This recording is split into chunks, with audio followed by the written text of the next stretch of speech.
সরকার যদি সুষ্ঠু নির্বাচনেই গঠিত হয় তাহলে বারবার দাঁড়াইয়া বলতে হয় কেন? মেকিয়াভেলির একটা কথা আছে, তুমি যদি কোনো মিথ্যাকে এস্টাবলিশ করতে পারো তাইলে একবার বললে হবে না, শতবার বলতে হবে। হ্যাঁ, ইতিমধ্যেই রাজসাক্ষী দুইজন পাওয়া গেছে। একজন সাবেক সরকার, এই ইন্টারিম গভর্নমেন্টের একজন উপদেষ্টা, তিনি বলেছেন আমরা ওদেরকে মেইন স্ট্রিম হতে দেইনি, ওরা পাওয়ার কথা ছিল 168, আমরা এদেরকে নামিয়ে এনেছি 68-তে। তাইলে তিনি স্বীকার করে নিয়েছেন যে একটা নিরপেক্ষ সরকারের অংশ হয়ে তিনি দেশবাসীর সাথে বিশ্বাসঘাতকতা করেছেন।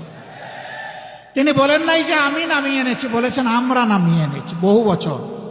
তাইলে বাকি বচনগুলা কারা? এদের চেহারাও জাতির সামনে আপনি একটু বলে দেন, একা এ দায় নিবেন কেন? আরেকজন সংসদের ভিতরে স্থানীয় সরকার পল্লী উন্নয়ন প্রতিমন্ত্রী, তিনি বলেছেন যুবকরা ছাত্ররা আন্দোলন করে ফেসিবাদের পতন ঘটিয়েছে, আমরাও ছিলাম। তবে ডক্টর মোহাম্মদ ইউনূস ক্যাপ্টেইনের হাতে লন্ডনে গিয়ে পতাকা দিয়ে এসেছেন, ক্যাপ্টেইনের হাতে নাকি ট্রফি দিয়ে এসেছেন।